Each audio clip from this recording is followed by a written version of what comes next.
Blessed is the person who loves Lord's name. Some the true Guru has attached to the true name. They hear the sublime word of the Guru and the Lord's name. True is the service of the true Lord. Nanak says, the Lord's name is the embellisher of man. Tanasri, third Guru, I am a sacrifice unto those who serve the Lord. In their heart is the truth, and true name is on their tongue. By meditating on the truest of the true, the pain goes. Through the true word, Lord comes to abide in the mind. By hearing the God's hymns, the filth is washed, and spontaneously Lord's name enshrines in the mind. He who stills his falsehood, fraud, and fire of desire procures peace, poise, and pleasure in his mind. If man goes after the Guru's will, then his ego is annulled and he attains to the true mansion by singing God's praises. The egocentric, purblind, ignorant of the holy word, and without realization of the hymns, passes his life in suffering. If he meets the true Guru, then he attains peace, and from within him the ego is stilled and silenced. Whom else to supplicate? He, the Lord, is the sole bestower. By grace of the Lord, one when obtains his name, on meeting the loved Guru, I sing the true Lord's praise. Nanak says, by being truthful, one becomes pleasing to the true one. Tanasri, third Guru, when the mind is conquered, then man's desire ceases. How can God be obtained without conquering the mind? Rare is the person who knows the medicine to subdue the mind. One out of many alone knows that the mind is subdued through the name. He whom the Lord pardons, him he blesses with exaltation. By Guru's grace, the Lord comes to abide in the mind. When a person does deeds according to Guru's instruction, then alone is he enlightened about his mind.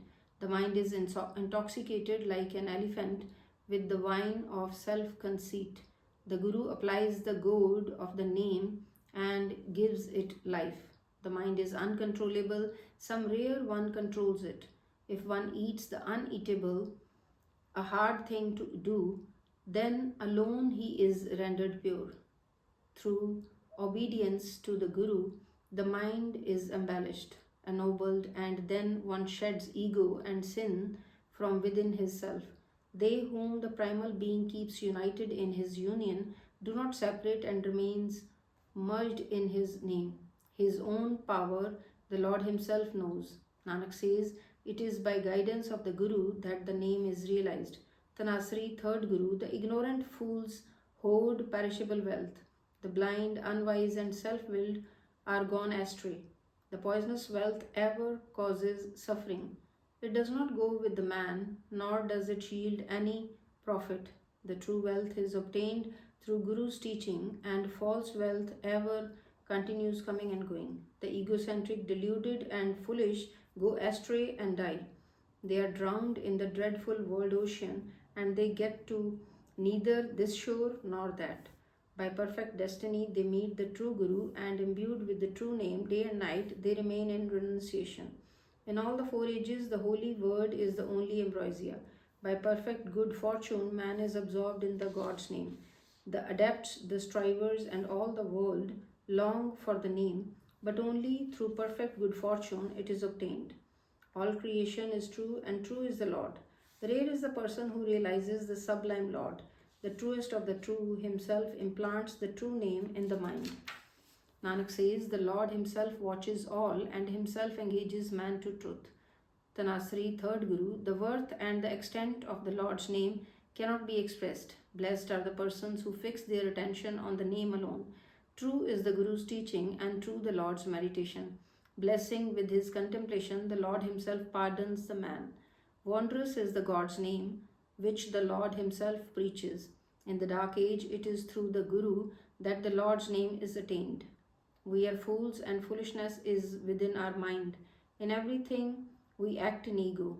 By Guru's grace, this ego is eliminated. By granting pardon, the Lord blends us with himself. The poisonous wealth of the world brings excessive ego. The man is drowned in pride and does not receive any honor. Forsaking self-conceit, one ever abides in peace. By Guru's teaching, one praises the true Lord. He, the Creator, himself creates all. Without him, there is no other second. He alone gets attached to truth, whom the Lord Himself attaches. Nanak says, by devotion to the name, everlasting peace is hereafter is acquired. Rag Tanasri, third Guru, Kar, fourth. The Creator of all is one, the only one. He is realized by true Guru grace. We are the beggars and mumpers of thine. Thou art our own beneficent Lord. Be merciful and bless us, the beggars, with thy name, so that we may ever remain imbued in thy love, O Lord. May I be a sacrifice unto thy true name, O Lord. Thou art the Almighty, and there is no other second. I, a mean fellow, have wandered many rounds of lives. Now, O Lord, bless me with some grace. Be merciful and grant me thy sight. God, bless